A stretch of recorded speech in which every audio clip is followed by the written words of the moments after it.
Ananda, as far as the Aryan realm extends, as far as its trade extends, this will be the chief city, Pataliputta, scattering its seeds far and wide.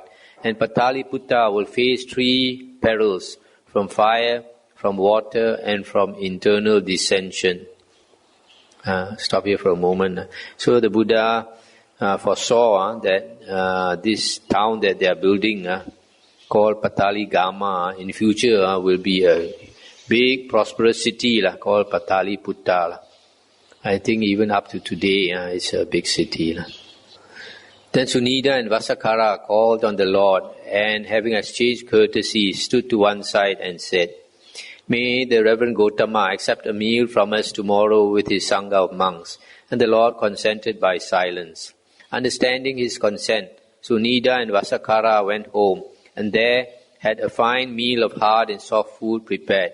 When it was ready, they reported to the Lord, "Reverend Gotama, the meal is ready." Then the Lord, having dressed in the morning, took his robe and bowl, went with the Sangha of monks to the residence of Sunida and Vasakara, and sat down on the prepared seat. Then Sunida and Vasakara served the Buddha and his Sangha of monks with choice, soft and hard foods, till they were satisfied. And when the Lord took his hand away from the bowl, they sat down on low stools to one side. And as they sat there, the Lord thanked them with these verses. "In whatever realm the wise man makes his home, he should feed the virtuous leaders of the holy life. Whatever devas there are who report this offering, they will pay him respect and honor for this. They tremble for him as a mother for her son, and he for whom devas tremble ever happy is." Then the Lord rose from his seat and took his departure. Sunida and Vasakara followed closely behind the Lord, saying, "Whichever gate the ascetic Gotama goes out by today, that shall be called the Gotama gate.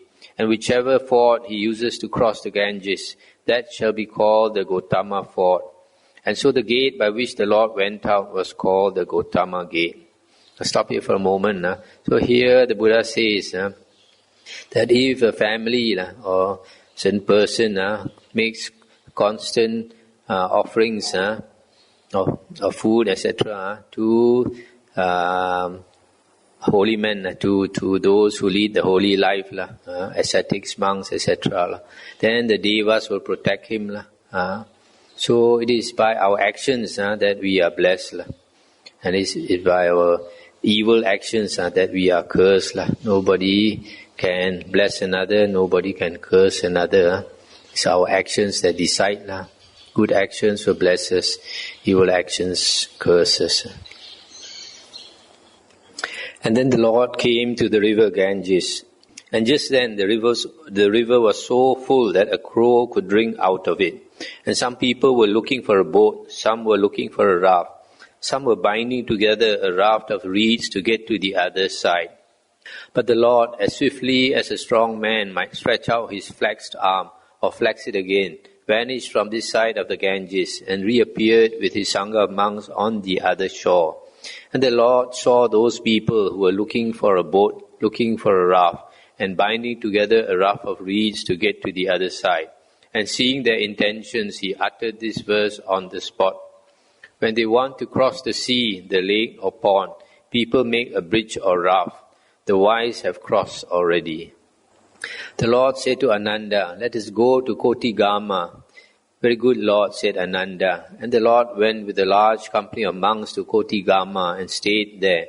Then the Lord addressed the monks thus, "Monks, it is through not understanding, not penetrating the 4 noble truths that I as well as you have for a long time run on and gone round the cycle of birth and death. What are they? By not understanding the noble truth of suffering, we have fared on. By not understanding the noble truth of the origin of suffering, of the cessation of suffering, and of the path leading to the cessation of suffering, we have fared on round the cycle of birth and death.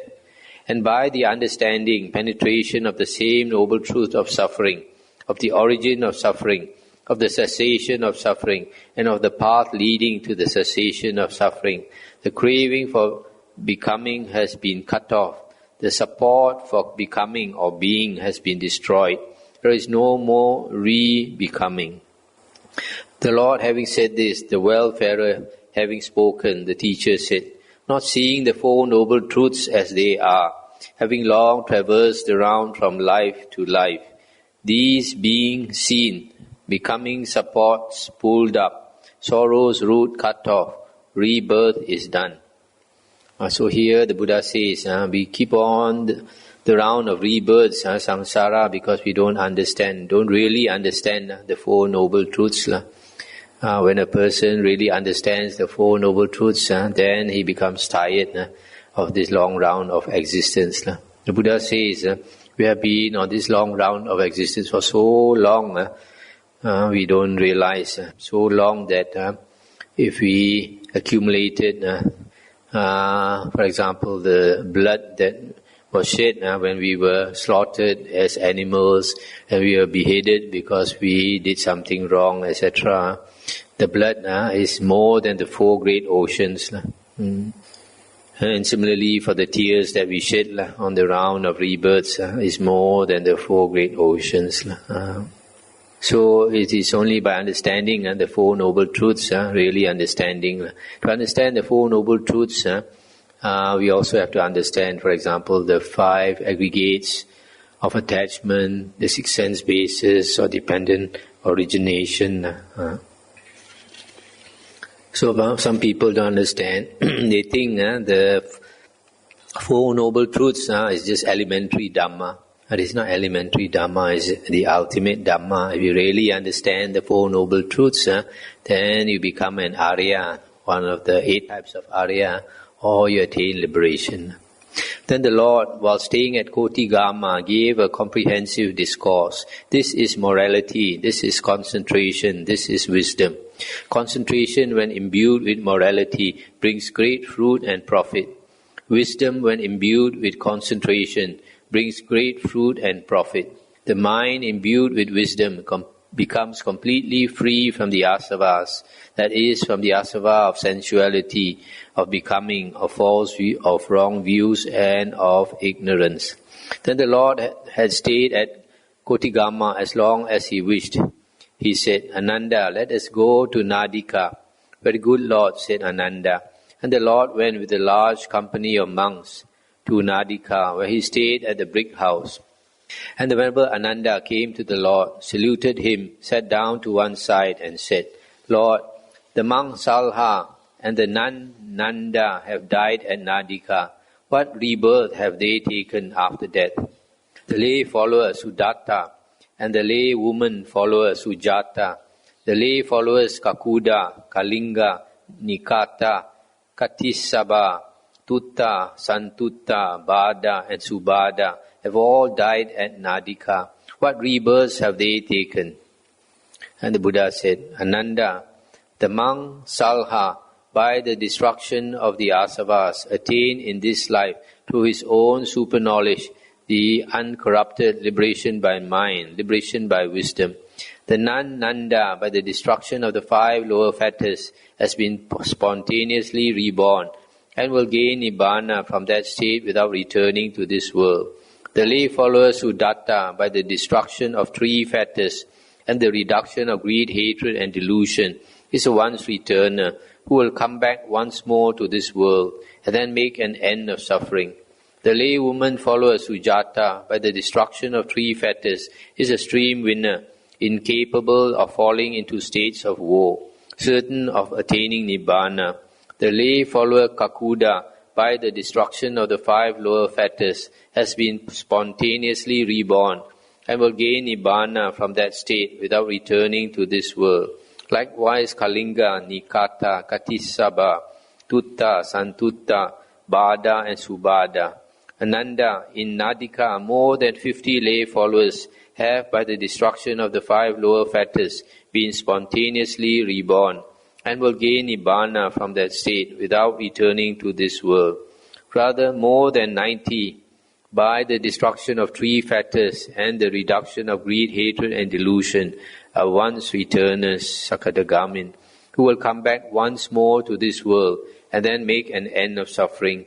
and well over 500 by the destruction of 3 fetters are stream winners, incapable of falling into states of woe, certain of attaining Nibbana.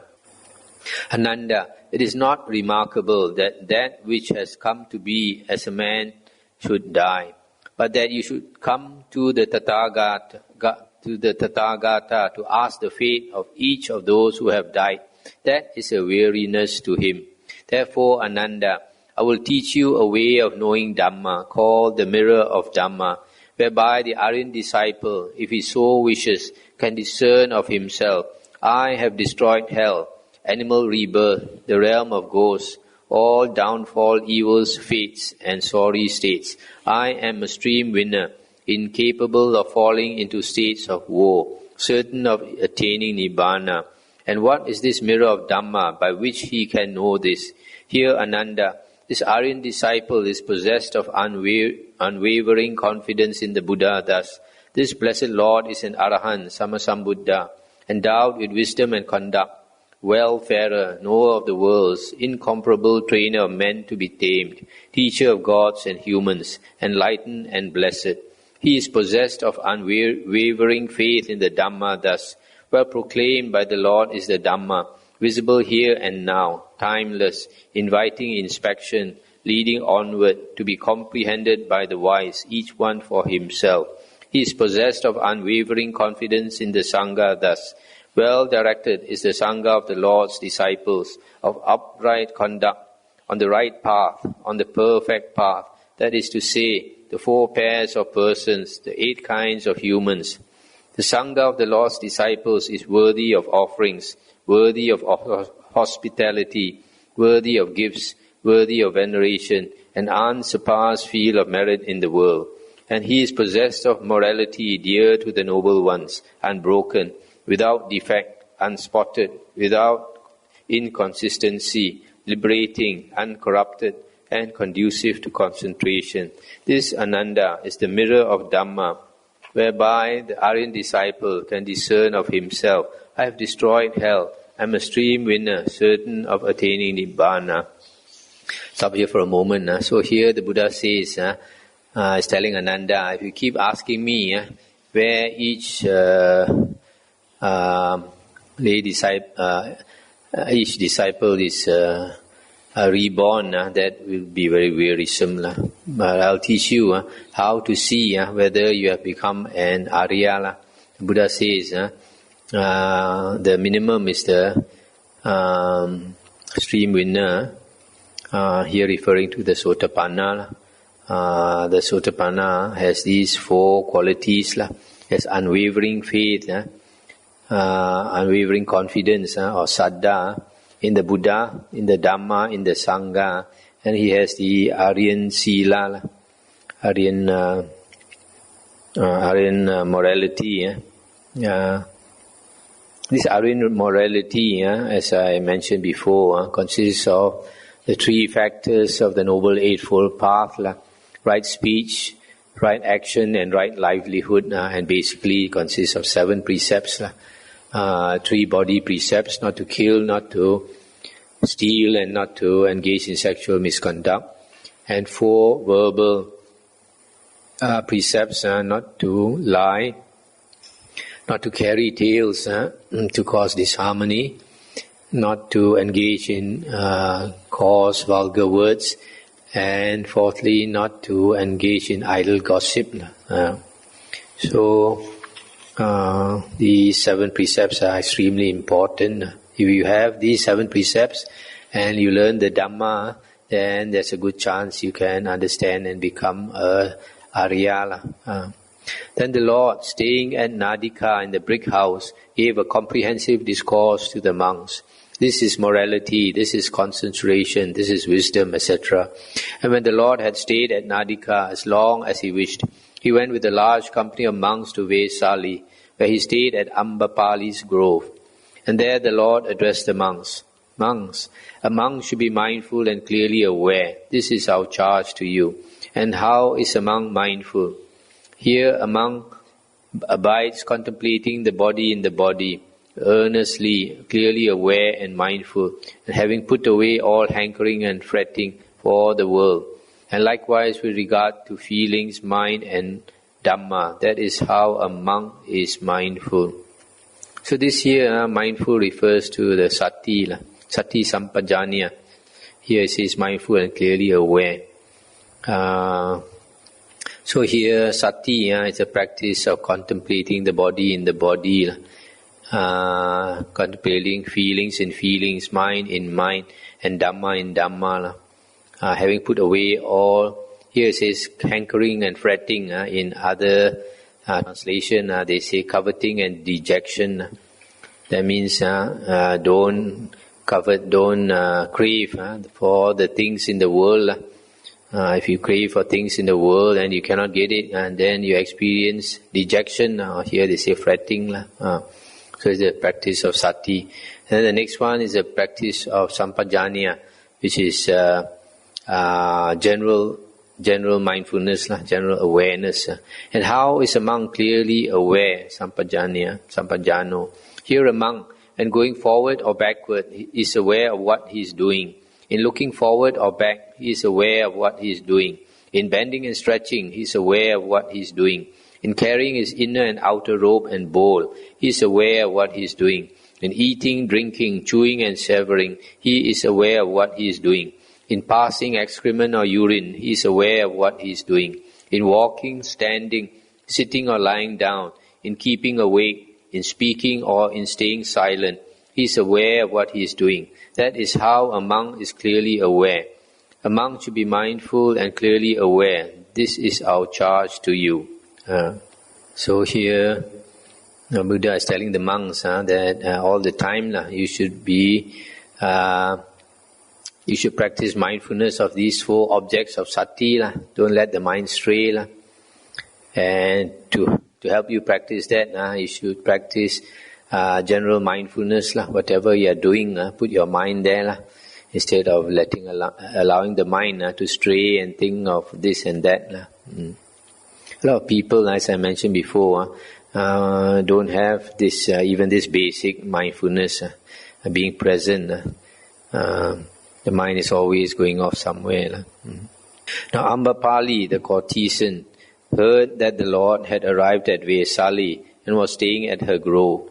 She had the best carriages made ready and drove from Vesali to her park. She drove as far as the ground would allow, then alighted and went on foot to where the Lord was. She saluted the Lord and sat down to one side. And as she sat, the Lord instructed, inspired, fired and delighted her with a talk on Dhamma. And being thus delighted, Ambapali said, Lord, may the Lord consent to take a meal from me tomorrow with his Sangha of monks. The Lord consented by silence, and Ambapali, understanding his acceptance, rose from her seat, saluted the Lord, and passing him by the right, departed.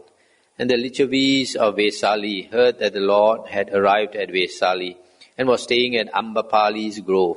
So they had the best carriages made ready and drove out of Vesali. And some of the young Lichavis were all in blue, with blue makeup, blue clothes and blue adornment, while some were in yellow, some in red, some in white, with white makeup, white clothes and white adornment. And Ambapali met the young Lichavis, axle to axle, wheel to wheel, yoke to yoke. And they said to her, Ambapali, why do you drive up against us like that? And she said, because, young sirs, the blessed Lord has been invited by me for a meal with his Sangha of monks. And they said, Ambapali, give up this meal for 100,000 pieces of money. And she said, young sirs, if you were to give me all Vesali with its revenues, I would not give up such an important meal. Then the Lichavis snapped their fingers, saying, we've been beaten by the mango woman, Amba woman. We have been cheated by the mango woman. And they set out for Ambapali's grove. And the Lord, having seen the Lichavis from afar, said, monks, any of you who have not seen the 33 gods, just look at this troop of Lichavis. Take a good look at them, and you will get an idea of the 33 gods. Then the Lichavis drove in their carriages as far as the ground would allow. Then they alighted and went on foot to where the Lord was, saluted him and sat down to one side. And as they sat, the Lord instructed, inspired, fired and delighted them with a talk on Dhamma. And being thus delighted, they said, Lord, may the Lord consent to take a meal from us tomorrow with his Sangha of monks. But the Buddha said, But Lichavis, I have already accepted a meal for tomorrow from the courtesan Ambapali. And the Lichavis snapped their fingers, saying, We've been beaten by the mango woman. We've been cheated by the mango woman. Then having rejoiced and delighted in his talk, they rose from their seats, saluted the Lord, and passing him by the right, departed. Stop here for a moment. So here you see, these young men from Lichavi, these Lichavi young men, they have a lot of blessings, and they look very good, and they are very wealthy, and so they dress up very well. And the Buddha said, if you haven't seen the 33 gods, look at them. They look exactly like the 33 gods. So this shows that some human beings, we have much blessing from the past. We have been reborn from the heavens down here. So we still retain some of this blessing. So the looks, everything. And Ambapali, when night was nearly over, having had choice hard and soft food prepared at her home, announced to the Lord that the meal was ready. Having dressed and taken robe and bowl, the Lord went with the order of monks to Ambapali's residence and sat down on the prepared seat. And she served the Buddha and his monks with choice, hard and soft food till they were satisfied. And when the Lord had taken his hand from the bowl, Ambapali took a low stool and sat down to one side. So seated, she said, Lord, I give this park to the order of monks with the Buddha as its head. The Lord accepted the park, and he instructed, inspired, fired and delighted her with a talk on Dhamma, after which he rose from his seat and departed. Then while staying at Vesali, the Lord delivered a comprehensive discourse to the monks. This is morality, this is concentration, this is wisdom, etc. I stop here for tonight. So here you see this Ambapali, she had a lot of faith in the Buddha. And so she donated this piece of land. Here it's called a park. It's like a... how do you say, botanical garden like that. I don't know what trees they are inside there, but she donated it to the Buddha, and the Buddha accepted it on behalf of the Sangha. This Ambapali is here said to be a courtesan. Courtesan is like a geisha, to be more costly, like a high-class prostitute. In those days, it was a respectable profession, just like the geisha girls of Japan. So we find in the Theory Gatha there are some verses by this Ambapali, which shows because she became an Arahant. It shows that later she became a nun. Became a nun and practiced very hard and became an Arahant. This is a very long sutta, so it will take a few days. So we stop here.